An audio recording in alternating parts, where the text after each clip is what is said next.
love question number 1. Mm-hmm.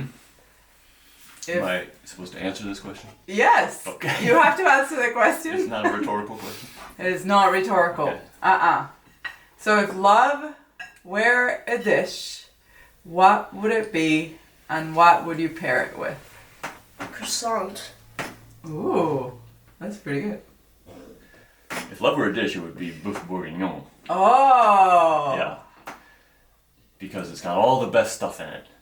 Beef, bacon, mushrooms, wine, all mixed together. Carrots. Carrots. It's a little bit of health. The little onions. And it all comes together after cooking for hours and hours and hours, and all those elements meld and make the perfect concoction. And what would I pair it with? Obviously champagne. Ooh. Because champagne is like the closest you can get physical form to laughter with its effervescence. My question is, can you taste the love in my boeuf bourguignon?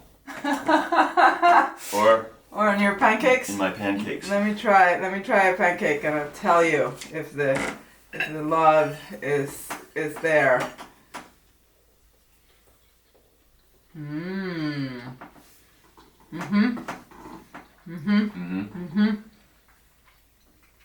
It's not umami.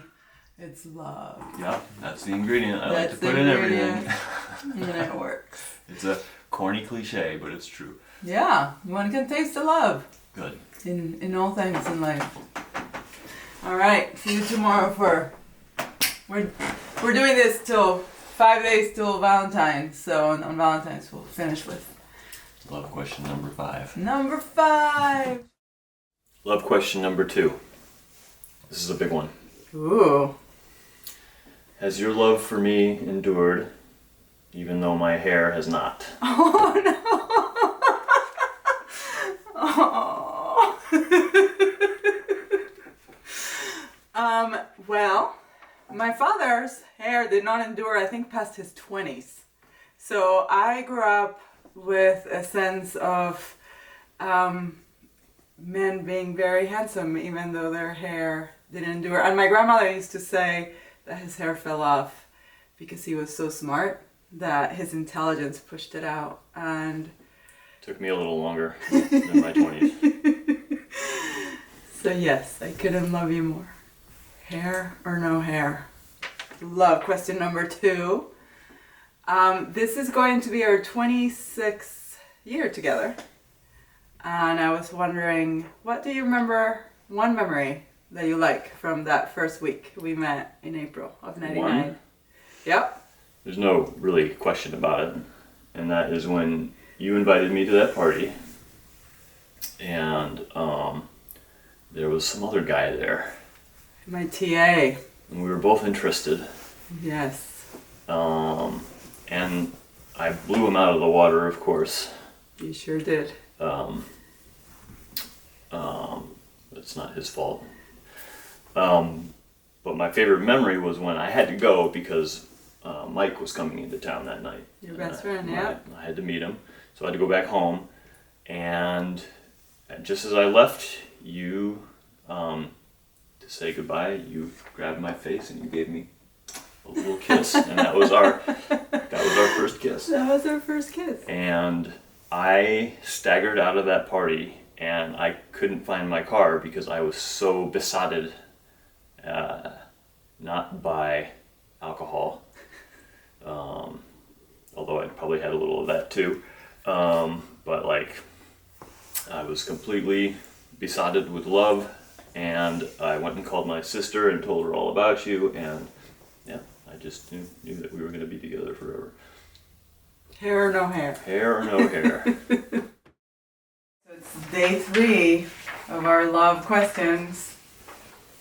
What is your favorite trip that we've taken together? Oh, we were just talking about this, and I'm sorry, children, you weren't there,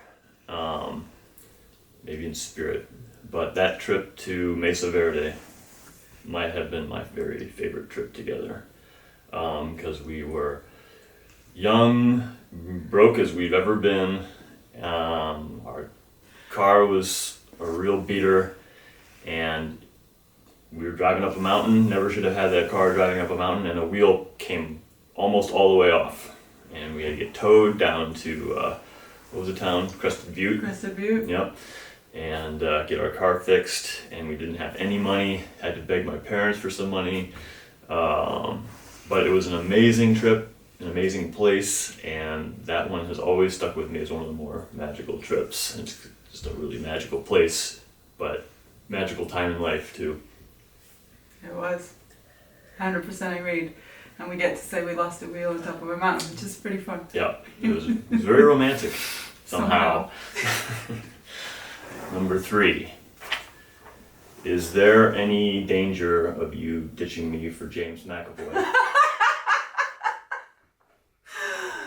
No. I also wish James McAvoy went back to making more romantic movies. There would still be no danger. But he's all into like serial killers and superheroes, and I miss the Atonement, you know, sort of James. I even miss the Wanted James McAvoy, you know.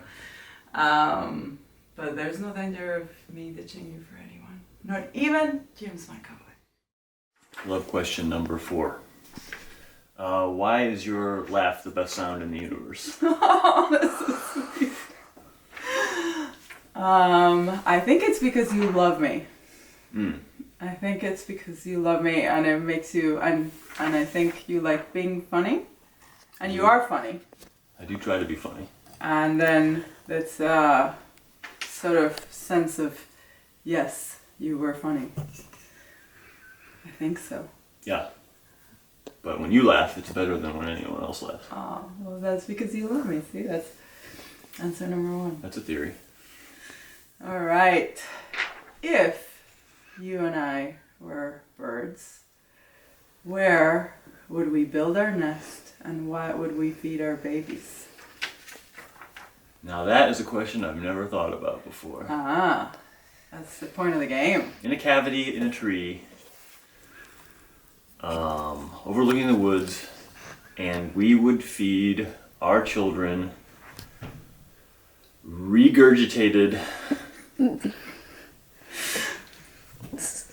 insects. Ooh. Yeah, insects. Regurgitated, protein-rich, regurgitated insects.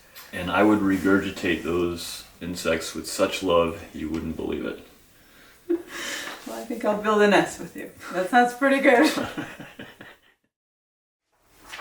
Love question number 5.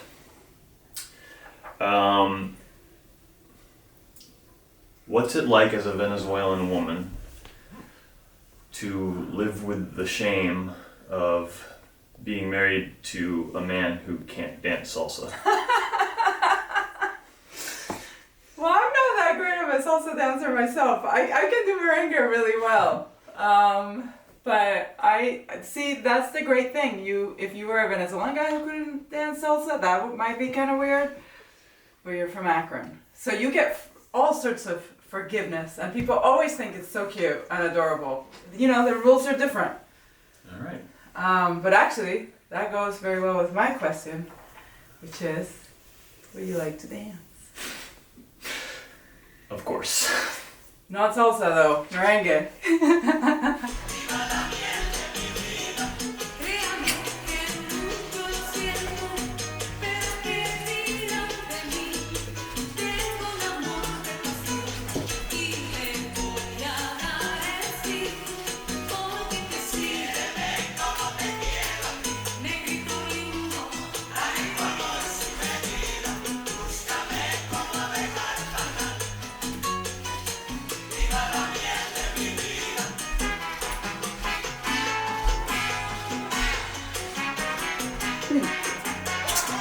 Thank you.